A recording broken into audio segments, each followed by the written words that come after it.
मुझे ऐसा लगता है कि जब आप मुझे मिल ही गए हैं और मैं आपको मिल गया हूँ तो सवाल तो होते रहेंगे। किसी को अगर सेल्फी वगैरह लेनी है तो ले लीजिएगा भैया। लेनी है क्या? नहीं मोदी जी, फिलहाल तो हम सवाल ही पूछेंगे। नहीं, उसके बाद फिर मैं मिलूंगा नहीं आपको कभी ना। तो मैं प्रेस कॉन्फ्रेंस में मिलूंगा और हो सकता है 400 पार ना हो तो वैसे ही नहीं मिलूंगा।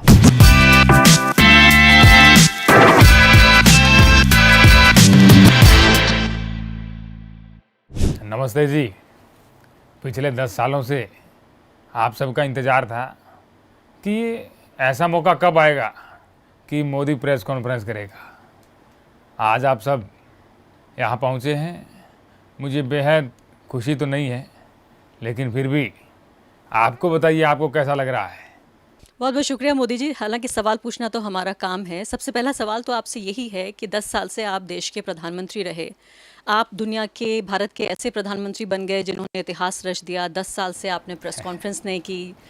आज आपको हमारा ध्यान कैसे आ गया? क्यों कर रहे हैं आप 10 साल बाद प्रेस कॉन्फ्रेंस? देखिए, पिछले 10 सालों से एक सवाल मुझसे पूछा जा रहा था। मुझे लगा पिछले 10 साल में मोदी प्रेस कॉन्फ्रेंस नहीं करेगा तो क्या भारत का विकास नहीं होगा? क्या भारत के विकास को रोक लिया जाएगा? क्या भारत का विकास प्रेस कॉन्फ्रेंस से होगा?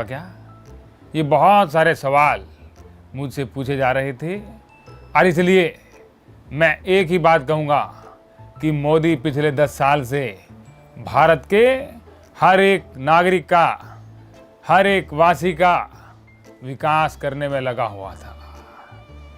मैं 4 घंटे सोता हूँ जी।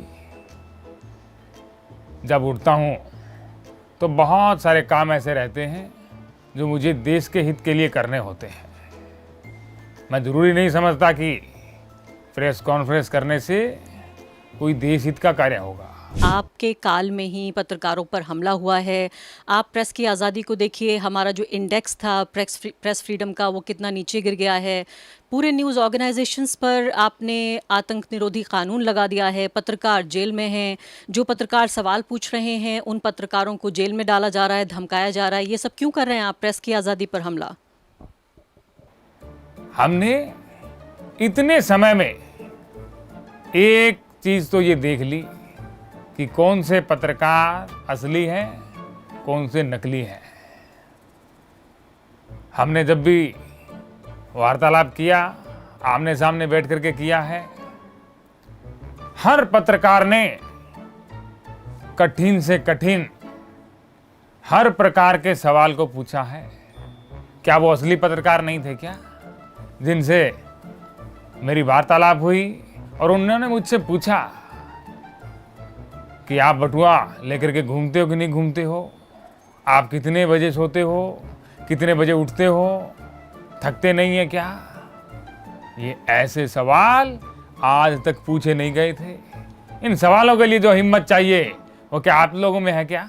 मोदी जी, आपने सत्ता में आने से पहले 2 करोड़ नौकरियां देने का वायदा किया था। उस हिसाब से अगर देखा जाए तो 10 साल में 20 करोड़ नौकरियां आपको देनी चाहिए थी। वो 20 करोड़ नौकरियां कहाँ हैं? क्या युवाओं को वो नौकरियां मिली? आपने देशवासियों से पूछा है क्या वो 10 की जॉब करने, 10 से 6 की जो जॉब होती है वो करने में खुश हैं क्या? साथियों, आज पूरा देश कोई जॉब नौकरी नहीं करना चाहता है। मोदी ने ऐसा काम किया है। आपको जानकर के हैरानी होगी जी, पिछले 10 सालों में 2014 के बाद एक सोशल मीडिया की क्रांति आई है और उस क्रांति में चाहे बच्चा हो, चाहे जवान हो, चाहे बूढ़ा हो, हर कोई रील बनाने में लगा हुआ है। मैंने देखा पिछले दिनों तो एक चाय वाला बड़ा मशहूर हुआ। उससे जाकर के पूछिए क्या वो पढ़ा लिखा है क्या वो रोजगार मांगता है क्या वो नौकरी मांगता है क्या? लेकिन मोदी ने उसे 2014 के बाद ऐसी चीजें प्रोवाइड करवाई, देश में या तो रील बन रही है या रील देखी जा रही है। सर नमस्कार। आपने कहा था कि काला धन की काट करेंगे और काले धन पर लगाम लगाएंगे और फिर जब वो वापस आ जाएंगे तो उसमें 15-15 लाख लोगों को बांट दिए जाएंगे। लेकिन तमाम आंकड़ों के हिसाब से सारा धन वापस नहीं आया है। तो क्या आप जिम्मेदारी लेते हैं कि 15 लाख रुपए के नाम पर लोगों को छला गया?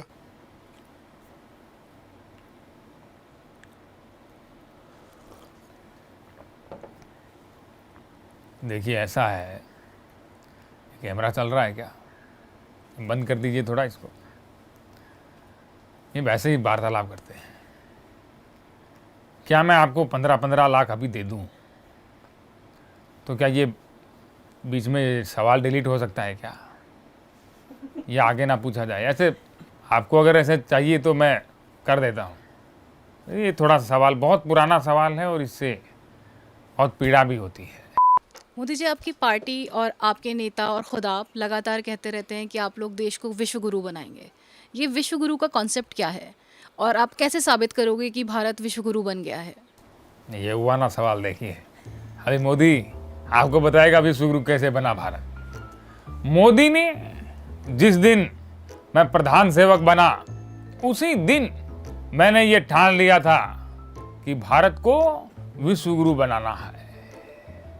भारत के किसी न किसी नागरिक से दुनिया का कोई भी व्यक्ति कुछ सीखे। और इसलिए आज 2024 आते आते मुझे ये कहने में बहुत खुशी होती है।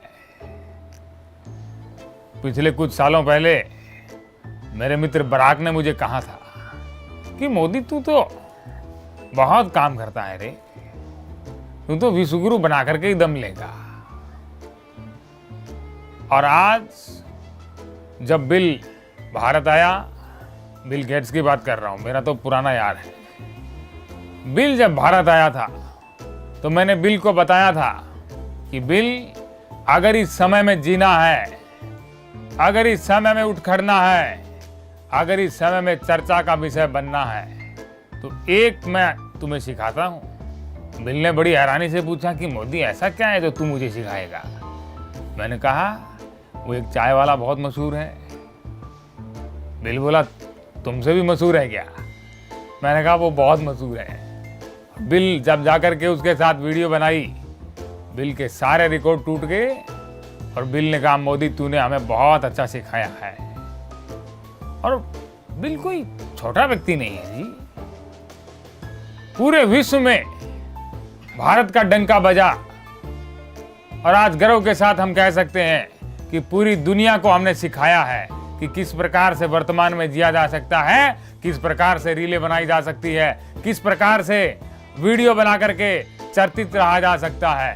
और आज पूरी दुनिया हमें देख रही है और पूरी दुनिया वीडियो बनाना सीख रही है, कंटेंट क्रिएट कर रही है और दुनिया कह रही है मोदी जी आपसे बड़ा कंटेंट क्रिएटर सिखाने में हमें कोई नहीं है। क्या ये विश्व गुरु नहीं बना है क्या भारत?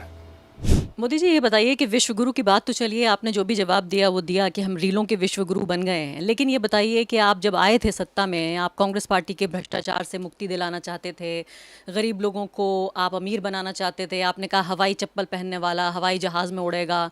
अब ऐसा लगता है हवाई जहाज़ का किराया इतना हो गया है कि हवाई चप्पल खरीदने के ही पैसे बचेंगे। अब जो खाई बढ़ गई है अमीर गरीब के बीच की, आपके जो परम मित्र हैं, दो लोग खासकर कारोबारी मित्र, उनमें से एक के यहाँ शादी होती है तो आप बाकायदा डोमेस्टिक एयरपोर्ट को, जो बड़ा ही संवेदनशील एयरपोर्ट है, उसको आप इंटरनेशनल बना देते हैं।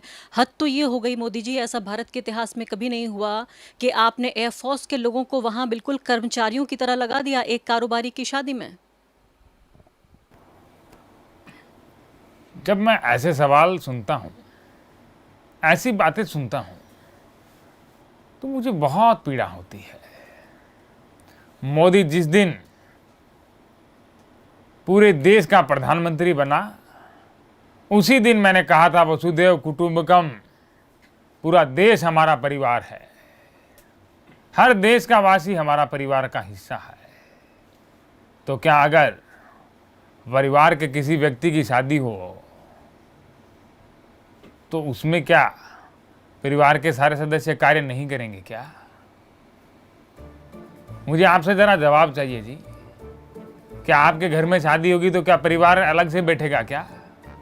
क्या आपके घर में शादी होगी तो कोई कार्य नहीं करेगा क्या? कोई पाकिस्तान से लोग आते क्या? कोई चाइना से लोग आते क्या, कोई बांग्लादेश से लोग आते क्या? किस प्रकार की बातें हो रही है? हर देश का नागरिक उस शादी में वीडियो देख करके खुद को सम्मिलित पा रहा था। और आप जो एयरफोर्स के लोगों की बात कर रहे हैं, जो गए थे उन्होंने तो बहुत वहाँ पर मनोरंजन किया। जो नहीं गए थे उन्होंने मुझसे बोला कि जी हमसे क्या गलती हो गई थी जी, हमें भी भेज देते। तो ये पूरे एक परिवार में मैं हिस्सा मानता हूँ।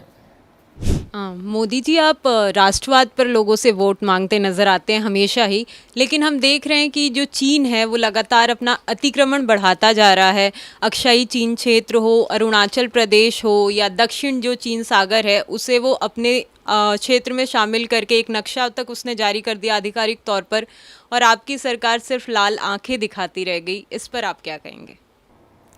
देखिए, कुछ बातें ऐसी होती है जो प्रेस कॉन्फ्रेंस में नहीं की जाती, लेकिन अब 10 सालों में पहली प्रेस कॉन्फ्रेंस है तो मुझे करनी भी पड़ेगी। मैंने काफ़ी दिन पहले उन्होंने फ़ोन करके जवाब दे दिया था। मैंने कहा, चेंगवेई मामाची सांगची दे गंजोई। तो इसमें कोई बड़ी बात नहीं है, मैंने उनको जवाब दिया है। ऐसे क्या देख रहे हैं जी? इसका मतलब भी बता दीजिए। देखिए, आपको समझ नहीं आया? मैंने तो पहले ही कहा था कि जो जिस भाषा में समझेगा मैं उसको उसी की भाषा में जवाब दूंगा। तो ये चाइना की भाषा थी, आपको कैसे समझ आएगी? मोदी जी, आपने इस बार नारा दिया है अब की बार 400 पार, लेकिन अगर आप चुनाव हार जाते हैं तो क्या मतलब सियासत से संन्यास ले लेंगे, राजनीति छोड़ देंगे? प्लान क्या है आपका? देखिए, अब की बार 400 पार की बात हो रही है और मोदी का एक ही नारा आज तक फेल नहीं हुआ है। मोदी ने अगर बोला है अब की बार 400 पार, तो ये मोदी की गारंटी है, और गारंटी पूरी करने के लिए मोदी कुछ भी कर सकता है। लेकिन फिर भी 2 चरणों के चुनाव के बाद थोड़ा मुझे भी ऐसा लगने लगा कि अब उम्र हो गई है, तो थोड़ा 4 घंटे से ज़्यादा सोया जा सकता है। तो ऐसा ही होगा कि अगर कुछ ऐसा नहीं हुआ तो हमारा क्या है, मोदी तो फकीर आदमी है जी, झोला उठा करके चल देंगे। अभी अगर आपसे कुछ और मुझे चीज़ें साझा करनी है या आपको मुझसे कुछ पूछना है तो अभी पूछ लीजिएगा, क्योंकि इसके बाद प्रेस कॉन्फ्रेंस शायद फिर मैं करूं नहीं।